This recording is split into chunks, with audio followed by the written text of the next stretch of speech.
Ko waira, ko toi tangata, toi ora te hine ngaro, toi ora te kai, toi ora te tinana, ka puta te iwi, ki te whai au, ki te ao, marama he ahara.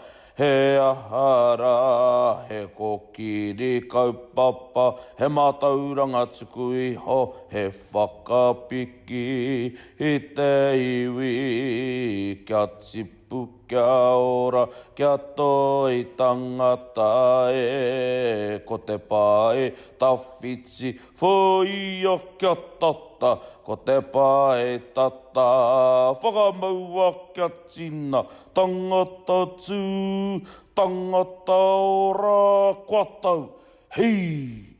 Engari, e mihi ana kia tātou, tēnā tātou katoa. Hei timatanga kōrero mā tātou. Ti hei Māori ora, ka tākina taku mana waora, he mana waora ki a koe, he mana waora ki a au, he mana waora no tua whakarere. Nau mai tū te ihihi, nau mai tū te wanawana, nau mai e wera e, he toa au, he toa koe, ka eke ki te tihi o angi tū, eke panuku, eke tangaroa, haumie, hui e, taiki e. Tēnā koutou, kia ora. Ko Matangiroa Flavell tōku ingoa. He uri tēnei no tautoki papa, he uri tēnei no te aroa whānui, no Ngāti Rangi Wiwahi, no Ngāpuhi iwi. Ki te tautoki whaia, he uri no Taranaki iwi, no te whānau apanui. No reira, tēnei kura haupo te aroa waka e mihi ana kia koutou, ai tēnei ata. E hika kāna te ngākau, te horo mai ki tēnei kaupapa nui, whakahirahira.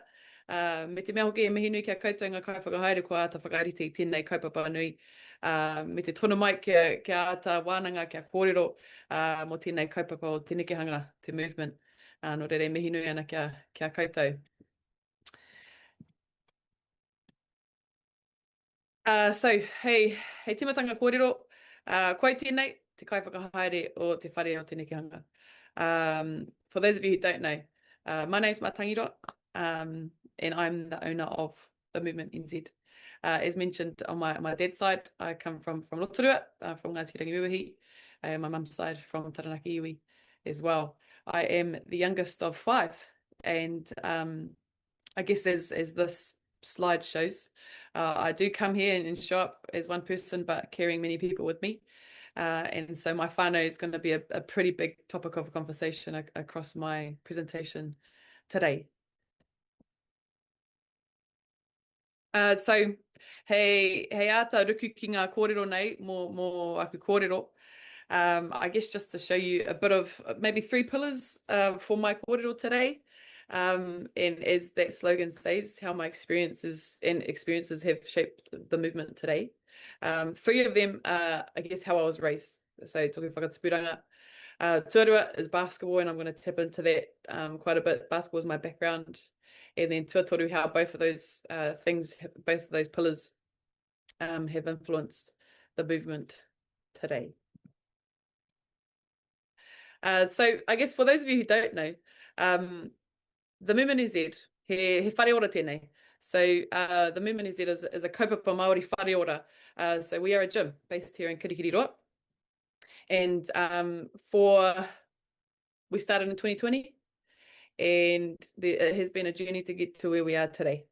And I guess the big topic here, and something that I guess Toi Tangata want me to share with you, is I guess how we've incorporated te ao Māori into an industry where you don't see many Māori.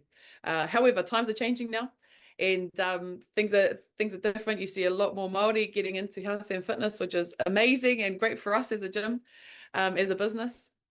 And so I guess that's what I'm going to be sharing with you today, how we've incorporated te ao Māori into our mahi. So just a bit of a whakapapa for my kōrero today, and how we've gotten to where we are today. Tuatahi he kōrero mō toki whānau. So starting off with my whānau and how they've influenced me in my mahi, in my upbringing, heading into basketball. That's a big part of my life, going over to the States, playing basketball over there, coming back after a pretty horrific experience, and then kind of turning my life around to still achieve the one goal that I had at the time, was to become a Tall Fern, and then how all of those influences, or how that influenced what I've what we're doing now at the movement. So, hei timatanga kōrero. I guess how I grew up taught me how hard work and strength, or what hard work and strength look like. Ne? So, these 3 photos here, really, really funny photos. Today, not funny of my parents, but the one on the left are my parents, my mum and my dad, and I'll talk about them in my next slide. And that middle photo there is a sports dome, and I'm not too sure if any of you have been to the sports dome in Rotorua, but this is where I spent most of my childhood here. And that photo on the right was when I was about 5 years old playing basketball. First time playing basketball with 2 of my best mates on either one on my side. But that photo that was on the right, that is on the right, is the same place that's the photo in the middle. So that photo in the middle of the sports dome was a key part of my upbringing, and a real special place in my heart. So whānau first, and I want to talk about my whānau because it goes in, I mean, it really transitions into my upbringing. But whānau is a big thing for us, and I think as Māori, it goes without saying, ne? Whānau is always first for us, and I guess just some 4 things that they gave me growing up. So belonging was a huge one, a big sense of belonging, which is a pretty big theme that I'll talk about today. Very high standards, and I didn't have to look far to look for role models in my life, because I had them all around me. Accountability, they definitely kept me honest, kept me on the right track, but also within, also giving me space to do what I needed to do. And then, of course, unwavering support. And what it taught me, what they taught me was wellbeing is collective. Ne? So as a whānau, if we're all successful, if we're all healthy, if we're all thriving, you know, we're all happy. Success is shared as well. I guess within my whānau in particular, like I said, very high standards, but we're all doing that. We're all supporting each other so that we can all be successful in our own ways. Identity is protective. Identity is another big theme of mine today. And my whānau definitely kept me on track when it came to my identity. And service is normal. Service in my whānau is definitely a normal thing, and you're going to hear about that very soon when I talk about my whānau in particular. So toku whānau. Here's a photo of my wider whānau. You might recognize some of them. You might not. But man, like I said, I didn't have to look very far to look for role models in my whānau. I've got a rugby league legend in there. That's my uncle, Howie Tamati. We've got a few doctors in here, medical doctors as well as PhD doctors. We've got entrepreneurs, we've got business owners in here. Ruakiri Hona's my uncle. So man, like I'm sorry, I have to brag about my whānau. I'm not shy about it. I'm very proud when it comes to my whānau, to the achievements of my whānau, and I'm very proud to come from a whānau like mine. And so I guess I am going to dive into my immediate whānau. And like I said, I am proud of my whānau, so I am going to brag about what we do. And I guess this gives a bit of a backstory into, I guess gives you a better understanding of why I am the way I am, without us talking face to face, one-on-one. Engari tūtahiake, the achievements of my family taught me that excellence belongs to us too. I think excellence is in anyone. And so within our whānau was actually providing a space for us to express that and to dive into that. And I was very lucky with the people that were around me. And I guess being the youngest of 5, I learned very quickly from my whānau's mistakes. And I'm very grateful for that. And so starting off with my parents, I'm going to go through my whānau. And some of you might know them already. Starting off with my mum. My mum is both my parents are my pillars, but my mum in particular, she's a educational psychologist. She's got a PhD in Māori early childhood education and development. And so if you've met my mum, she is, I guess, what you know about psychologists. She'll dive deep into the kōrero and roast you when she needs to. Tuarua is my dad. So Matangiroa Flavell is my dad. Distinguished career in education. Spent 9 years in politics, and spent a bit of time in leadership roles, CEO of Te Wānanga o Aotearoa, and now currently working as a consultant. Going back to that kōrero around service is normal for us. My dad spent 9 years in Parliament serving his people, And so that was most of my childhood, was seeing him do that. And so I guess that gives you a bit of an idea of why I am the way I am. Heading to our oldest in our whānau, my sister. Ranginu, she's a doctor, Māori doctor. She's specialising in psychiatry. My brother, he's our traveller. He does a bit of everything. Travelled the world. He's a life coach currently living in Queenstown and working at a retreat. So he's our life coach in our whānau.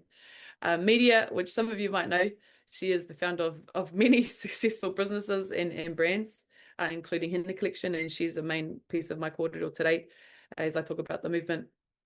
And then Whatanui, who's just above me, he's the founder of Haututu Creative, so a production company that's dedicated to telling Indigenous stories. And you might have seen some of his mahi across Instagram, social media, as he followed the hikoi, the big hikoi that happened last year, I believe. But I guess looking at my whānau, growing up, my dad had the big question, he threw the big question to us around what is going to be your gift back to your people. And so I guess it explains why we are all doing what we're doing. If you look at all of us, all of his kids individually, we are all within our own lanes and we all respect our own lanes. And I guess with that question in mind, that's been a massive influence in what all of us are doing today. And so with me in particular, I didn't follow any one of my siblings or my mum or dad. My one was basketball. So my background is was basketball. It became my identity early on. Like I mentioned, from the age of 5, I started playing mini ball and played all the way up until I was 23, 24. I guess playing basketball was my thing. None of my whānau really got into sports other than a little bit of rugby, but basketball was different. And playing at kura through age groups, all of that kind of stuff, it became my thing. So I ran with it. It was really my only thing that I had. And so the court became a place where discipline, confidence, pressure, teamwork, and identity were tested quite early on. It was everything to me. It gave me all my friendships, it gave me joy, and it gave me the freedom to just be a kid. However, as I got into the more competitive stage of basketball, I really started getting into, I guess, diving deeper into the mental health of sport.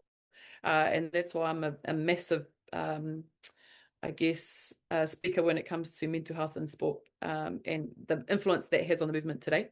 But from a young age, feeling constantly overlooked, being young, being a female and being Māori, doubting whether I was good enough, struggling with pressure, and then the frustration of inconsistent performance was a massive thing growing up and definitely into my later years. And so after kura, I am a raukura of Kohanga Reo in kura kaupapa, playing all the way through kura, not within my kura itself because we were too small to have our own basketball team. I had to go out and play with other kura, mainstream kura. My biggest goal when I was at school was to become a Tall Fern. Didn't know if it was possible, but that was the goal. But being in Rotorua, often overlooked. A lot of coaches never really looked into the small towns when it came to finding talent. And so for a long period within kura, I didn't really get many opportunities to play in New Zealand sides, even though that was the big goal. Our whānau were big dreamers, and so my big dream was to become a Tall Fern. And so after kura, I really wanted to go to the States, not too sure how I was going to do that, but eventually one of my good friends, Kayla Manuirirangi, one of the best players in the country, she finally got a scholarship and paved the way for us Māori girls to head over to the States. So I went to my parents and I said, hey, I want to go to the States. This is out of nowhere. I want to go play basketball in the States. And my mum said, hell no, you're not going over there. Why would I send you? Young Māori girl going to the States. Why would I do that? And I said, look, I just have this one goal, and I think going to the States is going to help me make a name for myself. And so my mum looked at me and she said, look, I'll make you a promise. Plan A is that you're going to go to university first. So post kura, after kura kaupapa, graduated, I got a scholarship to go to Otago. Plan B for me was to become a doctor, just like my sister. And so she said, look, you're going to go down to Otago. If at any point you get a scholarship down there, then you can go over to the States. So I worked hard. That was a bit of an opening for me. Ended up going down to Otago to start my journey on becoming a doctor. And 6 months later, I got a scholarship to the States and left halfway through my first year of uni. So a bit of a crazy experience in that while I was 18. And heading over to the States was an experience, something that I just, was not prepared for at all. And it taught me a lot of things, but the main thing that it taught me was taking me out of an environment where I felt really comfortable. It changed me in many ways. I was in a space here at home. I was in a space where I was comfortable, was familiar, and I could be myself. Heading over to the States, completely different. And it had a massive influence on how I then started playing basketball. So in the States, first thing was, no one knew where New Zealand was. No one knew where I came from. Everyone thought I was either Indian, Hawaiian, Mexican, all the things, but just didn't know what a New Zealander was. And they didn't know where it was on the map, let alone they didn't know what being Māori was. So for a long period of time, I actually questioned my own identity. And this is where that loss of identity comes into place. And with that, I was lost. I didn't really know how to interact with people. I had to put on a mask for a long period of time in order to then feel a part of a space. And so that had a massive influence on how I started playing basketball, which was not good at all. I hated it. I definitely hated the experience. I wanted to come home. I wanted to be in a space that welcomed me, that didn't question anything that I was doing or saying, my beliefs, my values. And so heading over there was a really, really tough experience, but it taught me a lot about that sense of belonging and identity. And so what ended up happening was after my first 2 years at college, I said to my parents, I'm done. I want to come home. I've had enough. And they looked at me and said, look, you've got 2 more years. Might as well make the most of it. And so they sent me back over. They gave me no choice. They sent me back over and said, you got to finish it. And that's the determination from my parents. Luckily enough, I stuck through it.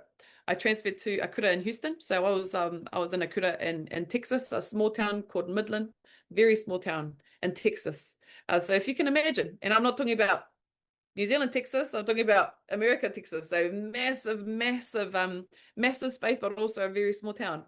Kai Awheawhe, so it was dry as heck.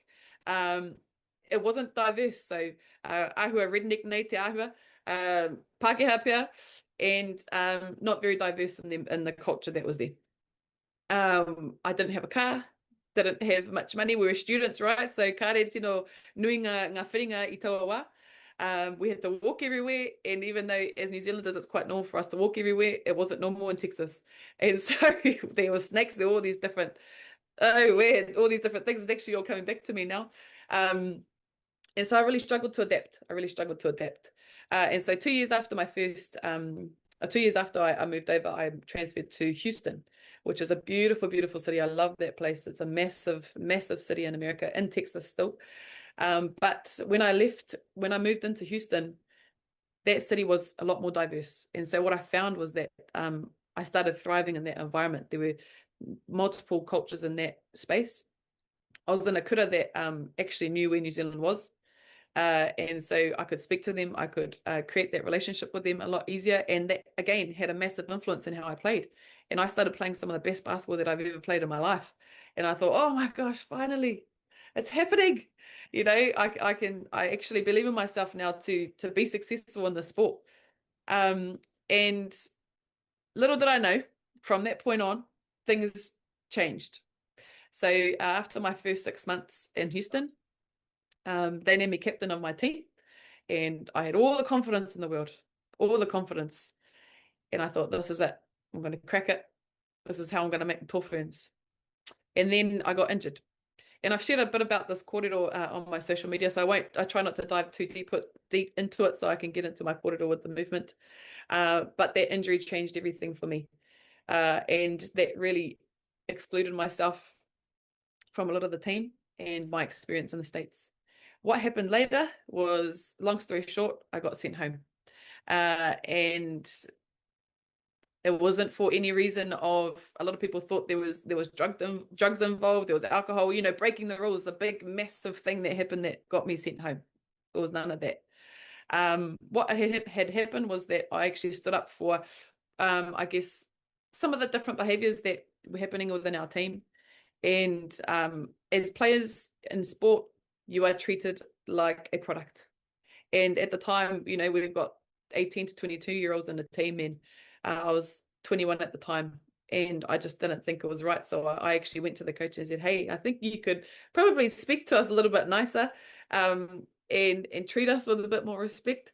Didn't say it like that, but you know, that was the ngaku of the kōrero. And she looked at me and said, I don't like what you said, you've disrespected me, so I'm going to send you home. And that is how sport is in America. And I learned very quickly that a lot of people don't stand up for that kind of stuff. Times are different now. But at the time, I didn't know. I just kind of did what I always knew, which is stand up for what I thought was right. With the backing of my whānau, obviously my parents knew what was happening, and they said, look, say something. So I did, and that backfired real quick because I got sent home. And so little did I know that was going to be a turning point in my life. I came home within about 3 days of being cut from my team. So I'd spent 3 years there, and came straight home and had to pick up my life and move back to Rotorua. Now, like I said, I only really had one plan, was to play basketball for the rest of my life. So I didn't finish my degree at Otago. So I had finished halfway through, and I only finished 3 years in the States. So I had nothing really. I came back with nothing. And with that, I was at home in Rotorua on my couch, sitting there for about 2 weeks doing nothing. And I was in a really low place in my life. Didn't really realize what was going on. I do, looking back, I do realize that I might have probably been going through a bit of depression at the time, and just not too sure what was happening. And what do I do? You know, I have nothing, you know, being quite dramatic, but I have nothing left in my life. And what am I going to do now? And so I guess the big lesson in that was the belonging is a massive thing for us Māori. And I think taking me away out of my environment into a place, and plucking me out of my haukainga and putting me into a space that just didn't welcome me at all, really taught me the importance of belonging and how that affects everything that we do. And I think that goes to show that connection and relationships and whanaungatanga is a big thing with us Māori, which is a massive pillar in our whare and tinekehanga, which I'm going to get into. And so again, came home. My big question was, what's next? And I still had that goal of becoming a tofu, and I just didn't know how to get there. 2 weeks after I sat on the couch and did nothing, I said to my parents, look, I still have that one goal. And that is to become a tofu. And so I just said to myself, look, learning my lesson from when I was growing up of being overlooked, standing in Rotorua, I said to my parents, I'm going to move to Auckland. I'm going to put myself in a position to be seen. And I moved up to Auckland a week later, and played for North Harbour. And the coach that I had at the time was then going on to become the coach of the Tall Ferns. And then a whole year later, became a Tall Fern. Within that year, a lot of things changed. My work ethic, I was just so hungry, because that time in America really put me down, and I was so hungry to become a Tall Fern. And so, you know, that whole year wasn't just up and left and moved to Auckland and ta-da, everything happened like that. No. A lot of mahi went into making sure that I was in the right position to be looked at and to be picked to become a Tall Fern. And that's what happened. And so I guess wearing the uniform for me, it was more than myself. I think I saw a lot of other young Māori girls that were raised in small towns. I guess I wanted to be that visual for them, to see, hey, you don't have to be from a big town to be noticed and to be seen. Coming from Rotorua, from a kura kaupapa Māori, from a kohanga reo, it's possible. It's possible. And so, you know, this jersey carried not just myself, but my whānau and other young Māori athletes watching, but also the responsibility to make excellence visible. And I think that's a big lesson that my parents put down to us, their kids. And I just want to touch on, I guess, the phone call that I got from our coach. And he called me to say, hey, do you want to make your debut in Japan and Taiwan? And I think in that moment, I think the light bulb moment went off, and I thought, oh my gosh, you could literally do anything that you want to do in life.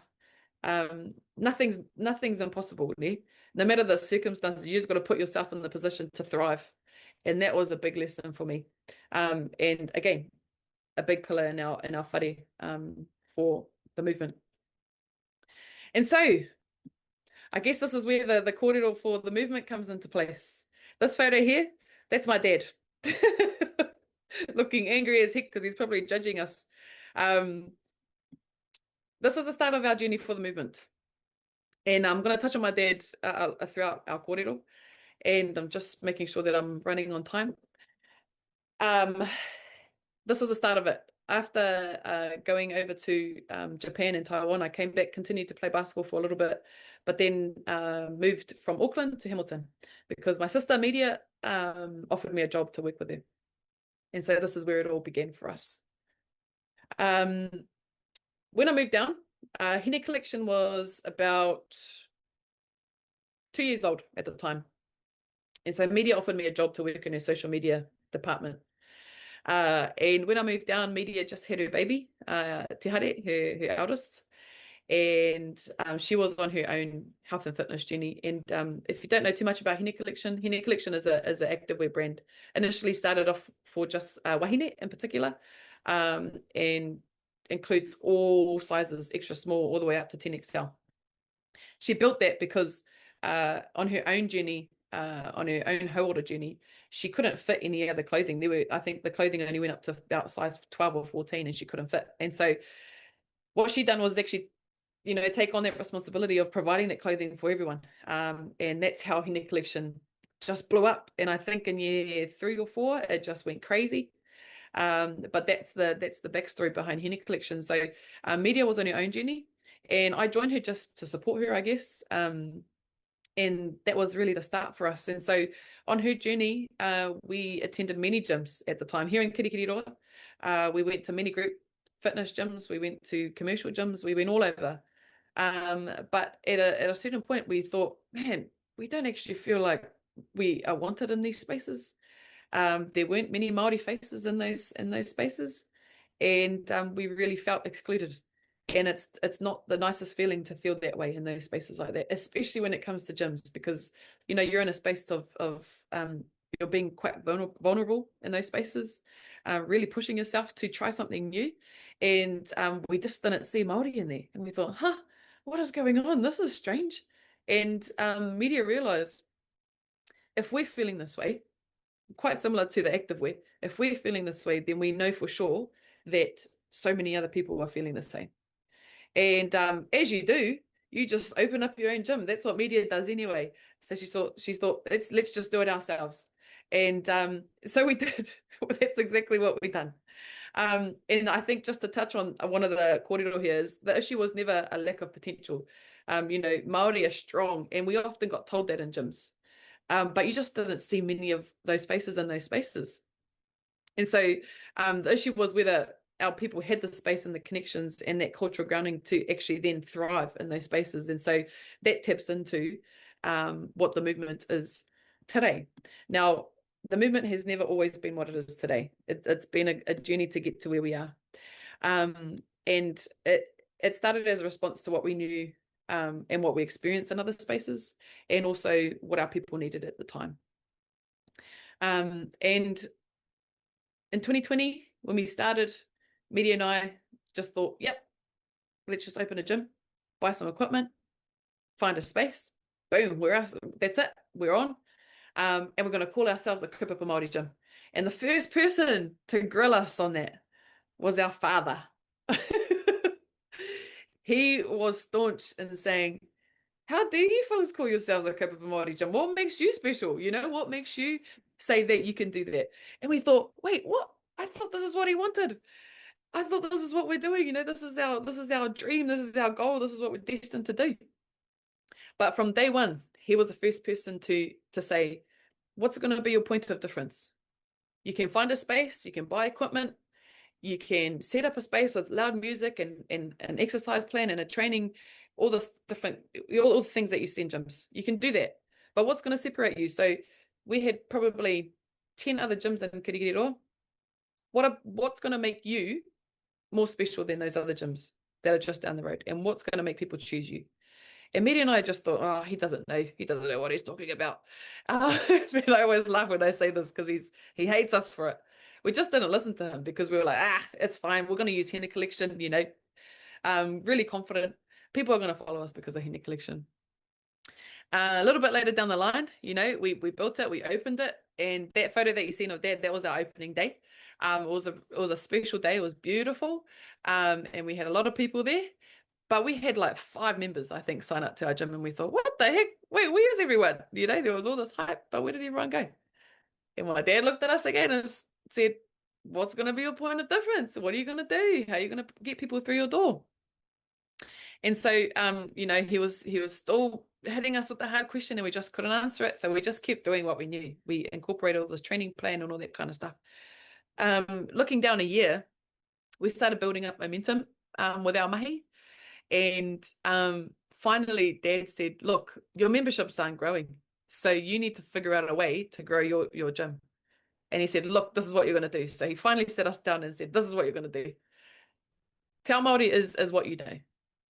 Te reo was your first language. You grew up in Te Ao Māori. You went to kura kaupapa. You went to kohanga reo. You've done all the things.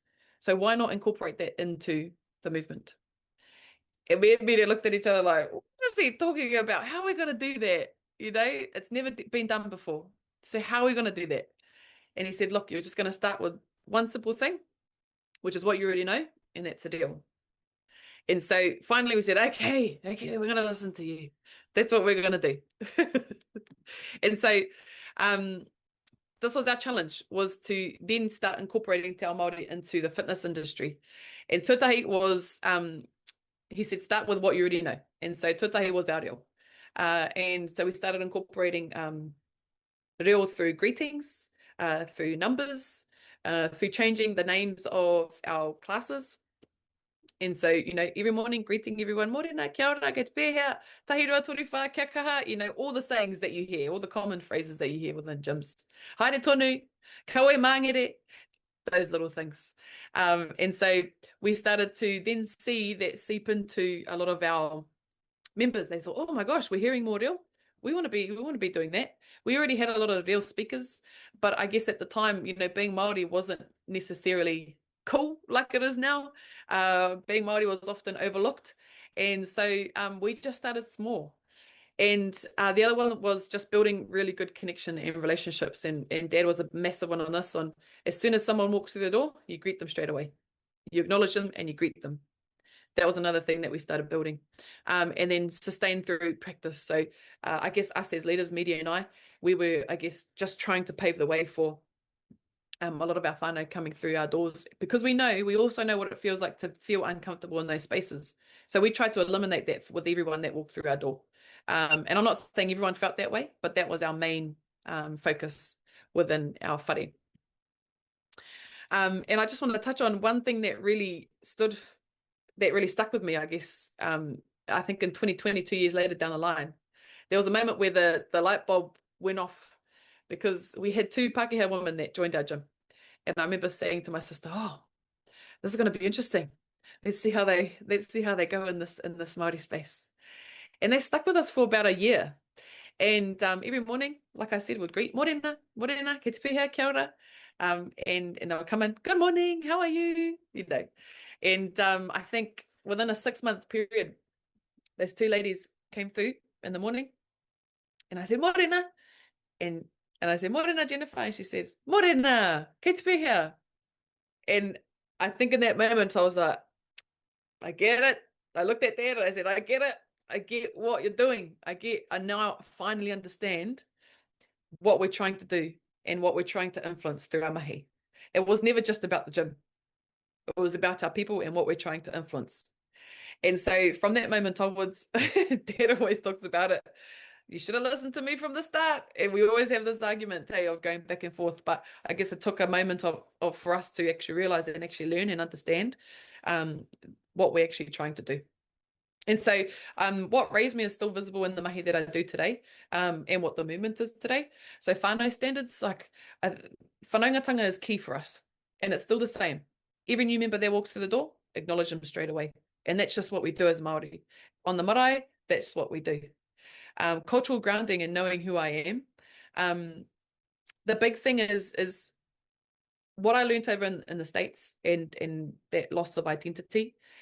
What I've noticed over the last couple of years is that we get quite a few whānau. Tutahi, we get whānau that already have the reo and have already, you know, been raised in Te Ao Māori, and they have it all over. But they haven't quite tapped into their hauora. And so that's one kind of bracket that we have in our gym. So this is whānau that have been raised in Te Ao Māori, they know who they are, they know where they come from, but now they're starting their hauora journey. We also get another rōpū that have been in this industry, that have been training, but haven't had the opportunity to grow up in Te Ao Māori. Never went to kura, didn't have the reo. And so they come into our spaces and they realize what they've been missing for a long time. And so instead of actually influencing them on the hauora end in terms of training, it's influencing them to go and learn their reo, which I'm going to talk about in my next couple of slides. So those are the two rōpū that we have in our whare. And of course we get whānau that come in and they're like, whoa, what is this space? This is amazing. And then also just a couple other things, discipline and sport. I think that's more on the training end of things. Movement is a pathway into wellbeing, and it's actually teaching our whānau that hauora can be many things. And training is one particular area that we focus on as the movement. And then representation, being visible for others. So actually providing a space and going, oh, I look like them, I want to be like them. And so that's actually one big thing for us in our whare. Another thing that really influenced our whare and took us to another level when it came to being a kaupapa Māori whare ora was when my dad introduced karakia. And I'll take a moment to talk about this because this was a pretty big moment in the movement. After the grilling that we got for a couple of years from Dad, we were doing well with our reo. We started incorporating more and more reo within our whare, and we started speaking it with whānau that had the reo, but we had a lot of whānau that didn't. And so Dad said, look, I've got an idea, and I want you to introduce karakia into your gym. Immediately I thought, oh my gosh, what's another thing that we've got to introduce? How are we going to do this? And we looked at that and said, why on earth would we do that? No one does that. And he said, exactly. If you're going to call yourself a kaupapa Māori gym, you're going to treat your whare like a marae, because that's what you're going to do. At a marae, at any kaupapa, at any hui, at kura, all kaupapa, all hui start with a karakia. You're opening up the space for whānau. And that's what you're doing at the movement. And so I'm going to write you a karakia, an opening karakia and a closing karakia, and you would have heard our opening karakia, which I mentioned at the start. That's what you're going to do before and after each class. And I said to Dad, oh my gosh, are you serious? What? And again, this is a time where being Māori wasn't cool, so we really had to stand by our kaupapa and our want to become a kaupapa Māori whare ora. So we incorporated it into our gym slowly, put up posters, started teaching our whānau, put up videos on how to pronounce certain kupu. And little did I know that was going to be one of the main core pillars within our whare. It's gotten to the point now where when whānau go to other gyms and they don't do karakia, they're a bit lost. You know, they're like, wait, hold on, what about the karakia? And so we're really proud to say that we do karakia in our whare, and that's a big ups to my dad, and that was his influence on the movement today. And so I guess when we're talking about the main kaupapa for this hui a tau is sustained health outcomes start when people can see themselves in the pathway. And for us, it's a lot of this kōrero in particular was the experiences that I had in the States. Obviously, my dad's experience over his, you know, the course of his life of providing service for people. We thrive when we see ourselves in those spaces. And some of the key pillars that are in the slide here is, you know, identity. That's a big one for us as Māori. Whanaungatanga is a key one within the movement. Leadership, actually having people that are moving, you know, moving pillars, moving po to make sure that things are getting done. And I've taken on that responsibility, and I wouldn't say by choice, but I guess, you know, by being told by Dad, hey, this is what you're going to do now. In movement, hauora, in general, getting people moving and making them understand hauora is important for all generations to come. And then that sense of belonging. So creating that space where people see themselves and go, I want to be like them. And if they can do it, I can do it. And providing that space where they can say and feel safe enough to be themselves as Māori authentically, and express themselves, to be themselves. That's really, really key for us. So I think a sustained wellbeing incorporates all of those different pillars there, from our view anyway, from the movement. And I guess the proof is in the stories people carry after they leave our whare. And we measure our success by more than just membership numbers or the flash equipment or everything that we have. There are two big things that we are quite proud of. Tuatahi is community-led growth. So our biggest point of marketing is actually word of mouth. Social media now, it's changed. Like back in the day, when I first bought the business off my sister 3 years ago, social media was, starting to have a massive influence on businesses, where now it's actually a massive part of it. But for us, our members are our biggest advocates. They are the heartbeat of our whare, and they are proof of our kaupapa. Because as soon as we get one person, as soon as we capture one person and make sure that we create that relationship with them, they then go on to their mum, their dad, their auntie, their uncle, sister, and they bring their whole whānau in. And we're seeing a range of people in our whare.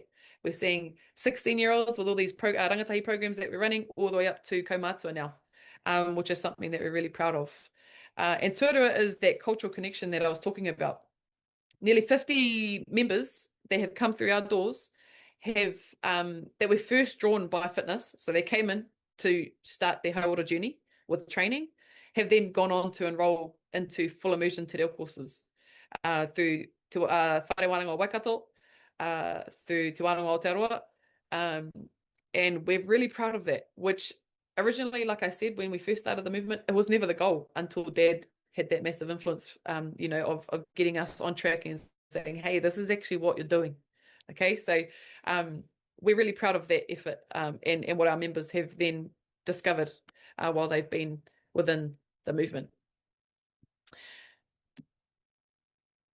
I then move on to another big kaupapa, which some of you might have noticed, and I think someone wanted me to talk about this today, which is mātātoa, which is another big kaupapa that we brought up, and that we're part of now. So I guess for us, mātātoa came up a year ago. Actually, I'll say 2 years ago. And the three brothers, the Kapakingi brothers, started mātātoa, and they ran it for about 3 years before they obviously got too busy and doing their thing. And my brother, who's sitting right in the middle there, Whata, he put up his hand and said, my sister will do it. So I got voluntold to take on mātātoa, and I said to Whata, look, I'm not going to do this by myself. We're going to do this together. And it only felt fitting because with what we're doing at the movement, mātātoa fit right in there. It just made sense. And I guess for me, when Whata said, hey, would you look to take on mātātoa? And mātātoa is one of my favorite competitions ever. And I said, if no one's going to take it on, I'll do it, because there's a place in this earth, on this earth, for mātātoa. There has to be, because if we don't continue mātātoa, who will? And where are people going to go? So that was a big thing. So mātātoa arrived to add on to everything else that we were doing, being voluntold to take this on. The biggest kaupapa for mātātoa was ko te reo ka raora, ko te tinana ka hauora. And like I said, it was just fitting. That's what we were doing at the movement. And so mātātoa brings together te reo Māori and hauora and functional fitness, known for being the first te reo Māori CrossFit event. Like I said, founded in 2022 by the Kapakingi brothers, and then passed over to my brother and I in 2025. So last year was our first year running it. And so it was created so Māori athletes could feel welcome, visible, and proud. So again, similar, basically a mirror image of what movement was doing, but just in a competition setting. And I think the brothers, had that same vision in mind.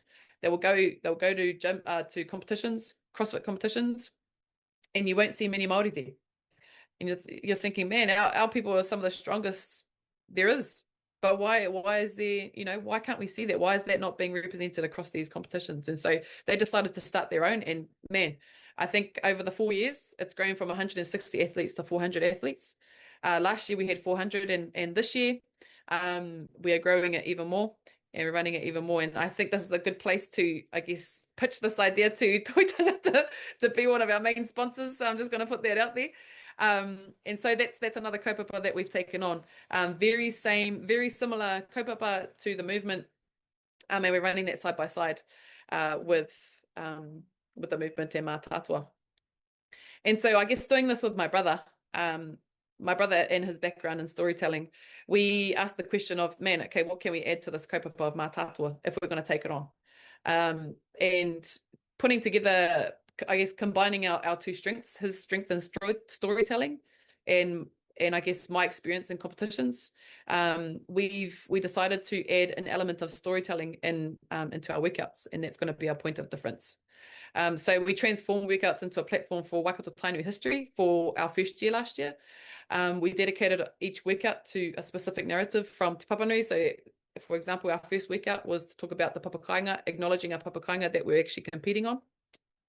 And then into day 2, we started talking about the different timelines through the history of Waikato Tainui, from the 1350s all the way up into the 2000s for our last workout, where we acknowledge Hana and her kaupapa of kaora tonu tātou. And so that was our point of difference with Mātātua. And we're looking to do that again this year, this time in October. And to let you all know, registration's open in July. And I know a lot of people have been waiting for it. So there you go, July. Have a peek on our social media and have a look if that's something that you're interested in being a part of. And so I guess just to wrap up my kōrero, if we want sustained outcomes, I think we have to build from what sustains us. And I think for my whakaaro in particular with the movement, these 6 pillars here, we've got whakapapa, we've got whānau, mana, movement, mātauranga, and a collective responsibility to be able to achieve that. And that's what we're trying to do with the movement, and what we're going to continue to try and do for the years to come, with a big goal of mine to then franchise the movement across the motu. Like I said, when I first bought it, we had our 1 location. Now 3 years later, we have 2, and we're currently working on our 3rd location now, and hopefully in the years to come we just keep growing and growing, because I just want as many of our whānau to have access to the movement. And I'm not looking at bigger cities, I'm not looking at your Aucklands or your Wellingtons. I actually really want to tap into our smaller communities, because growing up, smaller communities were always overlooked, and so that's what we're trying to do. And that's the big vision for us anyway for the movement. So hei ata whakakapi i ngā kōrero nei. I guess that big mantra, ko te reo karaora, ko te tina nā ka hauora, that's a big thing that we took on from Mātātua. May the language flourish and may the body be healthy, so that we can continue to live for as long as we can, for tamariki, for mokopuna. And it's really awesome to see times are changing, and a lot of our whānau are really getting into health and fitness, which is just so awesome to see. And I just want to acknowledge Hiko, that's really paving the way at the moment with what he's doing. And I guess the movement is just one little small part there that's just trying to, hey, look at us, we're trying to do the same thing, like, come and support our kaupapa. And so that we can continue to thrive in this environment and provide a space for our people to thrive. So I guess, hey whakakapi, the movement, it's not just about me and what we're doing. It was shaped by everyone who taught me about my purpose and my responsibilities from a young age. To answer my dad's big question is, what's going to be your gift back to your people? This is my gift back to my people, with his awhina and his tautoko as well, and honouring that challenge that my dad gave to us. And like I said, I want to be able to share this with as many people as possible through our whare. Nō reira, tēnei te mihi atu kia koutou. I hope this kōrero resonated with many of you, and some of you can relate and maybe hopefully take on this idea and do it in your own towns, in your own cities. Engari, tēnei te mihi nui atu kia koutou. Hopefully we have a movement near you, and hei ata wāwahi ngā kōrero mo te rangi nei. Nō reira, tēnā koutou katoa. Tēnā koe te mātātoa, te raukura. O te aho matua, te whakaputanga o ka wairangatira tēnei, te mihi ake ki a koe, o tira tō kaupapa nui, uh, whakahirahira. Yeah, just there's a couple of patai there, tuahine. Tuatahi ake, distance taught me what belonging had been doing for me all along. What would you say to a rangatahi who's thinking about leaving their whānau or community to chase something? What do they need to know before they go? And just preface too, I think that your story, your haerenga, resonates so much with us who grew up like that. Like I remember when I was in the UK doing opera and studying in those spaces and singing to all these rich Pākehā people and being like, ka ihea te wahanga ki toku whakatupuranga ka mutu. I'm like, all of the things that were taught to me is one small part of our Māori, our people who know reo, mātauranga, all of those things. Where does that get fulfilled too? So I just Yeah. mihi ki a koe, and yeah, he aho whakaro ki ngā whakareanga e haere ake ana. Yeah, he pātai nui tēnā. He pātai nui, and to be honest, I've recently just kind of gone back into all the trauma that I went through as a rangatahi to really unpack it so that I can offer, some of my kōrero, because it's easy to say, just get through it, just do it, just experience it. And you got to experience it, you got to go through it to learn. But I think at the time, what I actually really needed to hear was being Māori is your superpower. That's what I really needed to hear. At the time, it was questioned a lot. Your identity has been questioned. They don't know who you are. And you just don't know how to articulate that, to be honest with you. And I think looking at rangatahi at the moment, it's very different to when I was a rangatahi back in Kura. You see a lot of our rangatahi that are just so well prepared, I think, for the world, and super staunch in their Māoritanga, which is beautiful to see. And I was not like that. And I think when you see rangatahi that know who they are and know where they come from, and they leave, their spaces of being comfortable in their whānau, and they go out into those worlds, into that world, that strong sense of identity and purpose and belonging is going to go a long way. And so I think before you send rangatahi, if you have a daughter, a niece, a nephew, a son, hea haranei, if you have someone that's wanting to go away overseas, I think that's the first thing, is to install that belief into them, and also that understanding of belonging and their purpose and their identity is with them no matter what. And I'm not saying that my parents didn't do that with me. They definitely did. However, at the time, I just didn't really know how to articulate that, to be honest with you, and to be able to just stand staunch in my identity and who I was, because I then had to later, put a mask on and be someone completely different to then fit in, which is just not ideal, especially for us Māori. So I think that's the first thing, is instill that confidence and instill that belief in rangatahi, and say, hey, your purpose and your identity is key. So take that with you wherever you go, because that's going to be your superpower. I think also being taken out of your taiao, having Yeah. been instilled and taken out of that's a real test too. At least, yeah. And then probably lastly, e hoa, what does the movement look like in 10 years for you? Oh man, 10 years. I'm going to dream big here. I want to say 50 movements across the country. Koe te whainga. I just want to provide a movement somewhere near whānau that need it.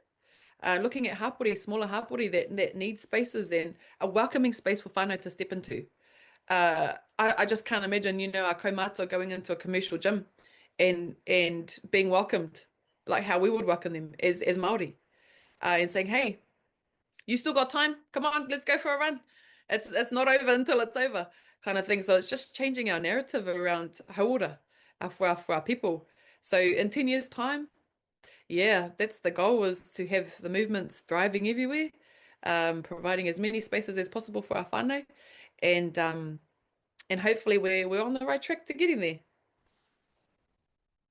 Amazing. Tēnā koe hoa. Me ngā mihi ki tērā toimata au o koutou, i ngā waiwai kai kapua e whakairi nei i tētahi pitomata mō tātou te iwi Māori, mga rā kei te heke. So tēnei te mihi ki a koe tuahine, o tira kia tātou katoa whakarongo mai ana. Take those akoranga, and ka whakahoki mai ki te marae atea. And at the end of the day, when we're summing everything up, no reira, ai, tēnei te mihi. Ka mutu, ko tai ki te mutunga o tō tātou awheawhe, come to the end of our workshop, and it is, kai time. Ko ki, te whatu manawa, te wairua, te ngākau, te hinengaro i nei kōrero i nei kai, and so yeah, we'll have time to go and have a kai mo te puku, mo te tinana, mo te hauora, and we'll come back into the main Aotea room for the panel discussion after kai.